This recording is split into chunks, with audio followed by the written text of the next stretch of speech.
ओम शांति। 24 जनवरी 2023 ईश्वरी महावाक्य। आज की ज्ञान मुरली।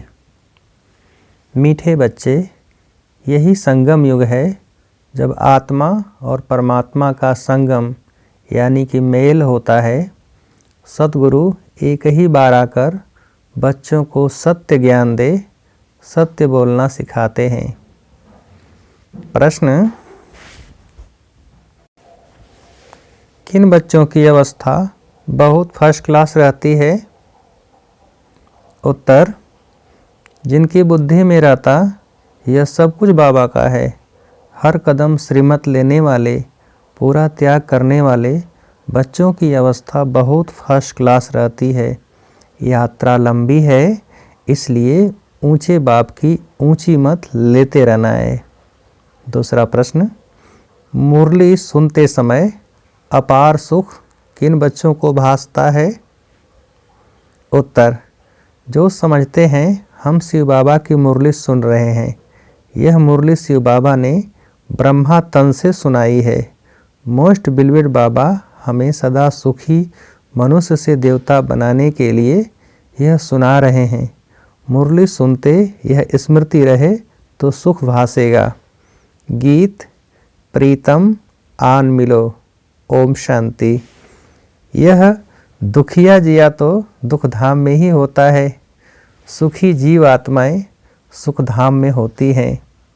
सभी भक्तों का प्रीतम एक है, जिसको याद किया जाता है उनको प्रीतम कहा जाता है। याद करते हैं जब दुख होता है। यह कौन बैठ समझाते हैं? सच्चा सच्चा प्रीतम, सच्चा बाप, सच्चा टीचर, सच्चा सद्गुरु। सभी का प्रीतम वह एक है, परंतु प्रीतम आता कब है यह कोई नहीं जानते हैं। प्रीतम खुद आकर अपने भक्तों को, अपने बच्चों को बताते हैं कि मैं आता ही हूँ सिर्फ संगम युग पर एक बार। मेरा आना और जाना, उसका जो बीच है उसको संगम कहा जाता है। और सभी आत्माएं तो बहुत बारी जन्म मरण में आती हैं। मैं एक ही बार आता हूँ। मैं सतगुरु भी एक ही हूँ, बाकी गुरु तो अनेक हैं। उन्हों को सतगुरु नहीं कहेंगे, क्योंकि वह कोई सत्य नहीं बोलते। वह सत परमात्मा को जानते ही नहीं। जो सत को जान जाते हैं वह हमेशा सत्य बोलते हैं। वह सतगुरु है ही सत बोलने वाला सच्चा सतगुरु। सच्चा बाप, सच्चा शिक्षक खुद आकर बताते हैं कि मैं संगम युग पर आता हूँ। मेरी आयु इतनी ही है जितना समय मैं आता हूँ। पतितों को पावन बनाकर ही जाता हूँ। जब से मेरा जन्म हुआ तब से मैं सहज राजयोग सिखाना आरंभ करता हूँ। फिर जब सिखाकर पूरा करता हूँ तो पतित दुनिया विनाश को पाती है और मैं चला जाता हूँ। बस मैं इतना ही समय आता हूँ। शास्त्रों में तो कोई टाइम है नहीं। शिव बाबा कब जन्म लेते हैं, कितना दिन भारत में रहते हैं, यह बाप स्वयं ही बैठ बताते हैं कि मैं आता हूँ संगम पर। संगम युग की आदि, संगम युग का अंत, गोया मेरे आने की आदि, जाने की अंत। बाकी मध्य में बैठ मैं राजयोग सिखाता हूँ। बाप खुद ही बैठ बताते हैं कि मैं इनकी ही वानप्रस्थ अवस्था में आता हूँ, पराये देश और पराये तन में। तो मेहमान हुआ ना। मैं इस रावण की दुनिया में मेहमान ठहरा। इस संगम युग की महिमा बड़ी भारी जबरदस्त है। बाप आते ही हैं रावण राज्य का विनाश कर राम राज्य की स्थापना करने। शास्त्रों में दंत कथाएं बहुत लिख दी हैं। रावण को जलाते आते हैं।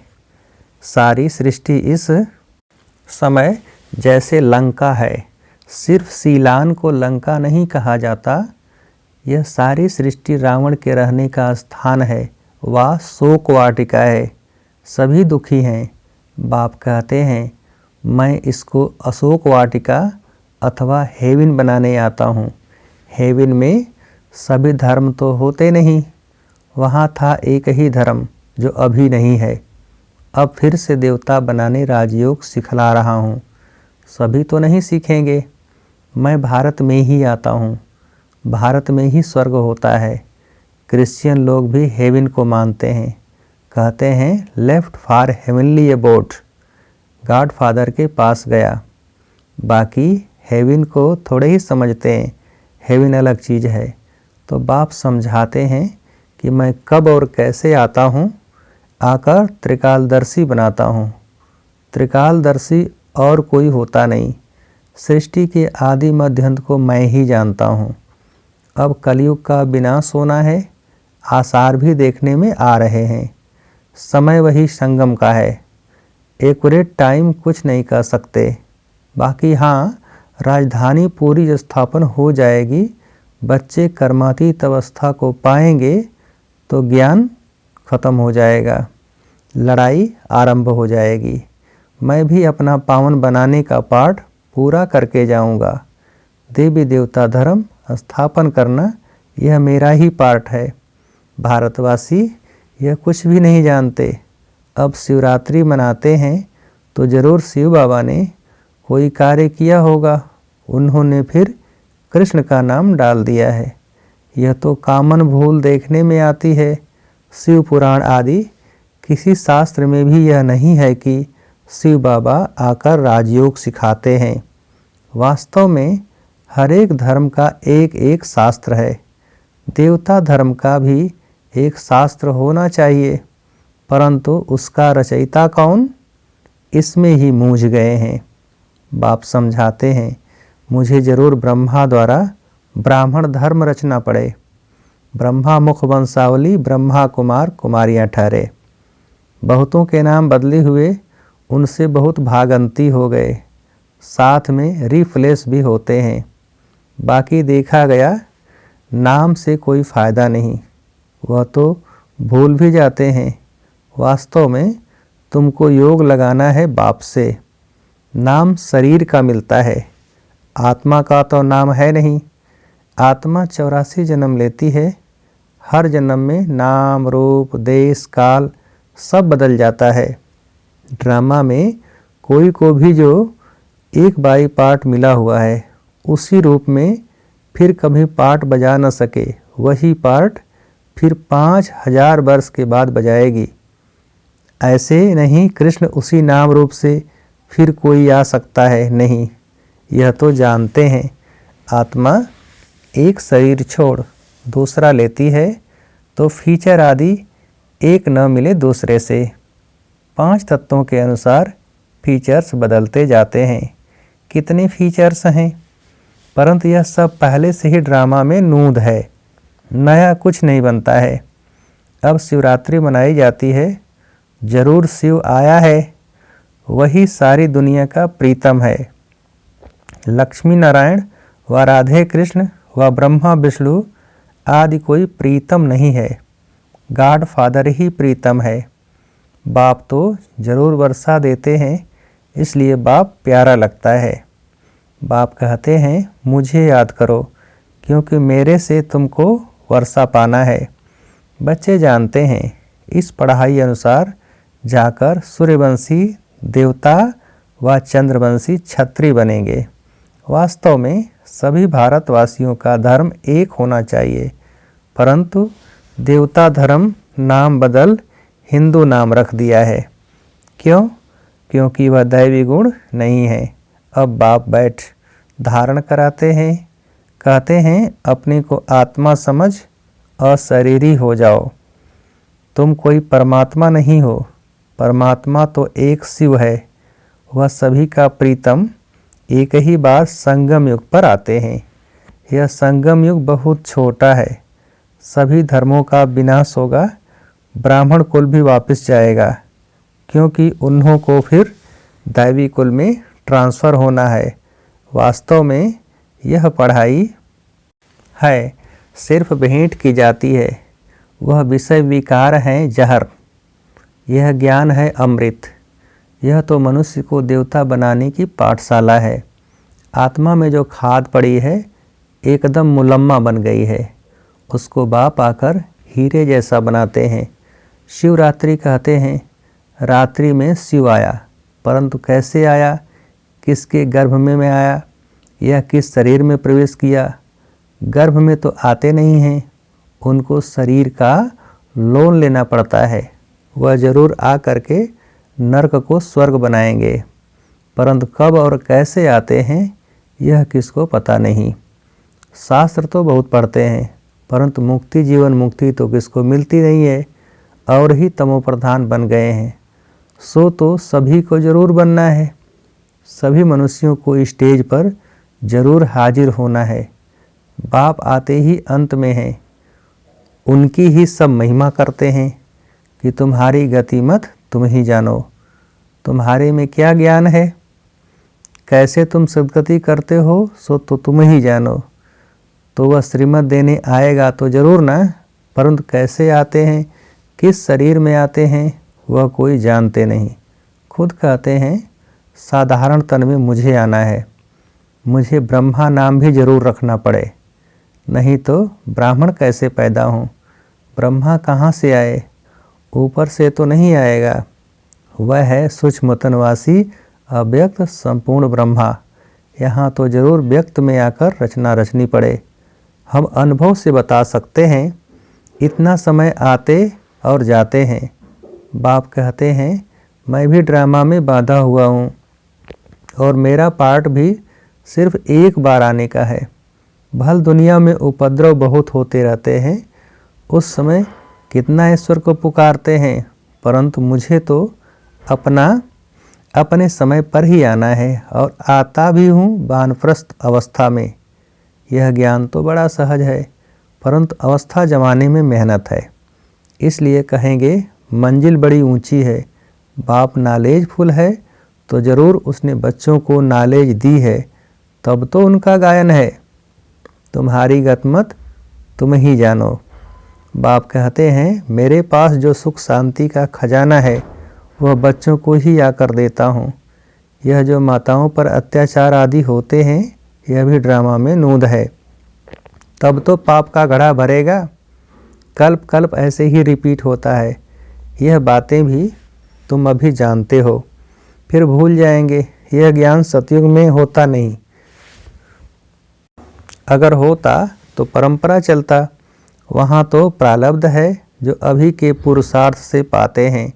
यहाँ के पुरुषार्थ वाली आत्माएं वहाँ होती हैं, दूसरी आत्माएं वहाँ होती नहीं जिनको ज्ञान की दरकार रहे। यह भी जानते हैं कोई बिरला निकलेगा, बहुत अच्छा भी करेंगे। समझो विलायत वाला कोई बड़ा आदमी निकलता है, समझता है, परंतु कहाँ भट्ठी में रहेंगे, क्या समझेंगे, कहेंगे बात तो ठीक है परंतु पवित्र नहीं रह सकते। अरे इतने सब पवित्र रहते हैं, शादी कर इकट्ठे रहकर भी पवित्र रहते हैं, तो इन्हों को इनाम भी बहुत मिलता है। यह भी रेस है, उस रेस में फर्स्ट नंबर जाने से 4-5 लाख मिलेंगे। यहाँ तो 21 जन्मों के लिए पूरी राजाई मिलती है, कम बात है। यह मुरली तो सब बच्चों के पास जाएगी, टेप में भी सुनेंगे, कहेंगे शिव बाबा ब्रह्मा तन से मुरली सुना रहे हैं, अथवा बच्चियाँ सुनाएंगी तो कहेंगी शिव बाबा की मुरली सुनाते हैं।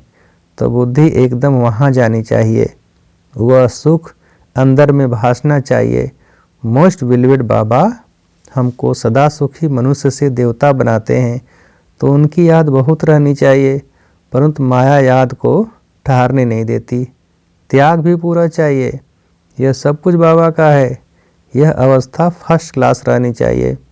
बहुत बच्चे हैं जो श्रीमत लेते रहते हैं, श्रीमत में जरूर कल्याण ही होगा। मत भी ऊंची है, यात्रा भी लंबी है, फिर तुम इस मृत्युलोक में नहीं आएंगे। सतयुग है ही अमरलोक। उस दिन बाबा ने बहुत अच्छी रीति समझाया कि वहाँ तुम मरते नहीं हो,